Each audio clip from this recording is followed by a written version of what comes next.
घर का बंटवारा। अरे विनोद, तूने हलवाई को सारा सामान तो दे दिया है ना? अक्षय की शादी में कोई कमी नहीं रहनी चाहिए। आखिर सबसे छोटा भाई है तुम सबका। हाँ माँ, आप चिंता मत करो, मैं पूरा ध्यान रखूंगा। मंगल बेटा, तूने तो कहा था कि फूल का ऑर्डर दे दिया है, यहाँ तो फूल पहुँचे ही नहीं। अब क्या बहू की विदाई के बाद फूल आएंगे? माँ, मैंने अभी बात की है फूल वाले से, वो रास्ते में ही है। आप किशोर भैया से क्यों नहीं कहती कुछ करने को? किशोर पहले ही मेरे बताए काम कर रहा है। पास के सभी रिश्तेदारों और मोहल्ले वालों को कार्ड वही तो देकर आया था। रिसेप्शन के लिए हॉल भी उसी ने बुक किया था। टेंट कुर्सी वालों को भी तो वही देख रहा है। पर कई मोहल्ले वाले तो हमारे भरे पूरे परिवार से जलते भी है, उन्हें बुलाने की क्या जरूरत थी? बेटा, शादी ब्याह में तो बुलाना ही पड़ता है, नहीं तो लोग क्या कहेंगे। दादी दादी देखो ना, हलवाई अंकल हमें लड्डू नहीं दे रहे, आप इनको डांटो ना। अरे चैन सुख दे देना बच्चों को लड्डू, क्यों तंग कर रहा है इन्हें? बीबी जी, मैं कहाँ मना कर रहा हूँ, लेकिन लड्डू बनते ही ये बच्चे उठा उठा कर खा लेते हैं। अरे मैं तो इन्हें थाल में रख के परोस भी नहीं पा रहा। भागो, अब कोल्ड ड्रिंक पीने चलते हैं। भागो भागो, अब कोल्ड ड्रिंक पीने चलते हैं। जैसे कि आप देख रहे हैं, आज इस घर के सबसे छोटे बेटे अक्षय की शादी है। घर में बहुत चहल पहल है। कुलभूषण की बीवी कमला को फुर्सत ही नहीं है कामों से, लेकिन कुलभूषण और घर के बाकी लोग कहाँ हैं? आइए देखते हैं। अजी, आप यहाँ आराम से बैठकर गाने सुन रहे हो और घर में अभी तक इतने काम बचे हैं करने को। अरे भाई, मेरे सबसे छोटे बेटे की शादी है, इसके बाद तो मैं अब चिंता मुक्त हो ही जाऊंगा। और फिर घर में तुम हो, बेटे बहुएं हैं, तुम लोगों के होते हुए मैं क्यों काम करूं? मैं तो शान से बेटे की शादी में जाऊंगा तैयार होकर। अरे ठीक है, अब आप आराम ही कीजिए। एक बार अभिषेक की बीवी आ जाए, फिर मैं भी आराम करूंगी और मेरी चारों बहुएं पूरे घर की जिम्मेदारियां संभाल लेगी। इतना कहकर कमला वापस अपने काम में लग जाती है। बेटा भी, तू अब तक तैयार नहीं हुआ? किससे बात कर रहा है फोन पर? तैयार कैसे हूँ? सैलून जाने से तो आपने मना किया है, क्योंकि मुझे हल्दी लग चुकी है। भाभीयों को देखो, सुबह से पार्लर में है।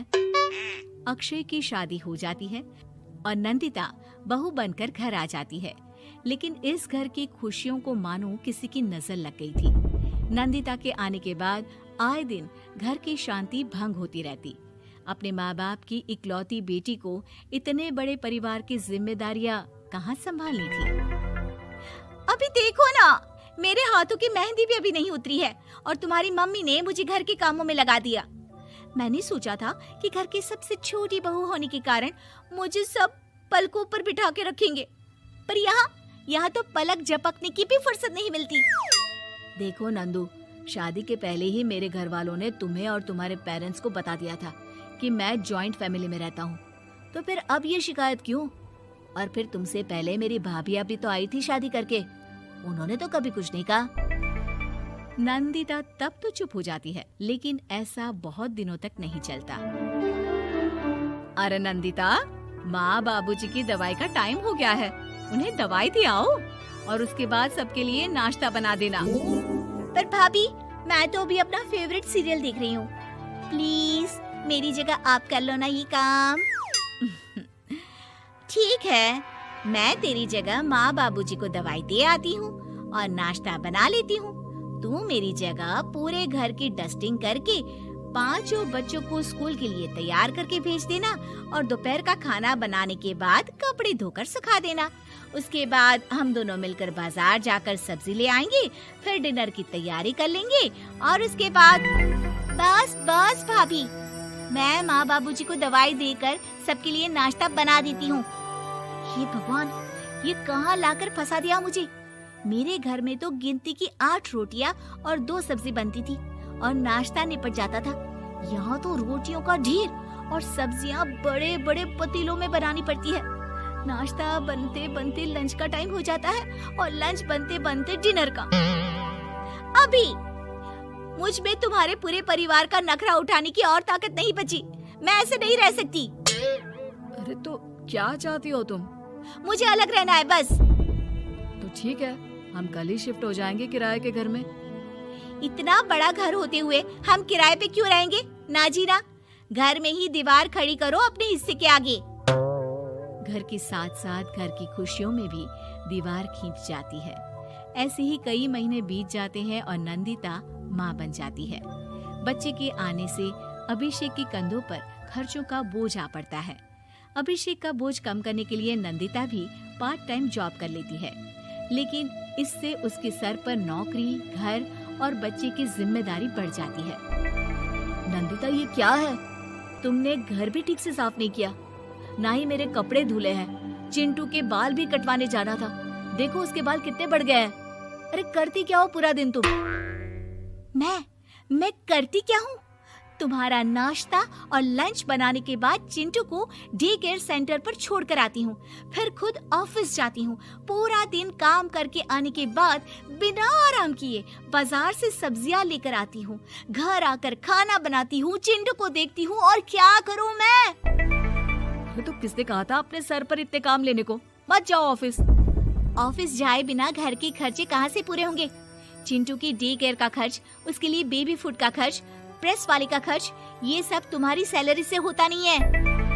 अगर परिवार से अलग नहीं होती तो इतनी मुसीबतें नहीं उठानी पड़ती तुम्हें परिवार के साथ मिलकर काम करने में दिक्कत थी, लेकिन काम तो अब भी बहुत है तुम्हारे सर पर। चिंटू को भी डे केयर भेजने की जरूरत नहीं पड़ती। उसको गोद में खिलाने के लिए दादा दादी और घर के सभी बड़े होते। उसके साथ खेलने के लिए उसके भाई बहन भी होते। मेरे तीनों बड़े भाइयों के बच्चे भी बड़े हुए हैं, लेकिन बिना महंगा बेबी फूड खाए, क्योंकि मेरी माँ और भाभियाँ बहुत अच्छे से जानती है कि बच्चे को क्या खिलाना चाहिए।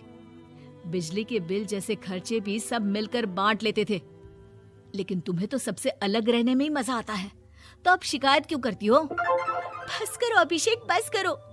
मैं मानती हूँ कि मैं गलत थी। मेरे एक गलत फैसले ने हमें बिल्कुल अकेला कर दिया है सबसे।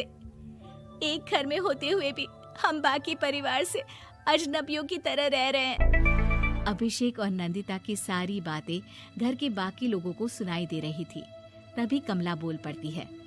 अरे नंदिता बहू, किसने कहा कि तुम अकेले हो? तुम्हारा इतना भरा पूरा परिवार है ना तुम्हारे साथ। हम तो बस ये चाहते थे कि तुम अपनी गलती समझ जाओ। अगर हम तुम्हें समझाते तो शायद तुम ना समझती, लेकिन अपनी गलती का एहसास तुम्हें खुद हो गया है, तो अब तुम समझ चुकी हो परिवार में एक साथ रहने का मोल क्या होता है। मम्मी जी, मुझे माफ कर दीजिए, अब ऐसा दोबारा कभी नहीं होगा। अरे माफी बाद में, पहले मेरा पोता जरा मेरी गोद में तो दे, और तू जाकर सबके लिए चाय बना ला।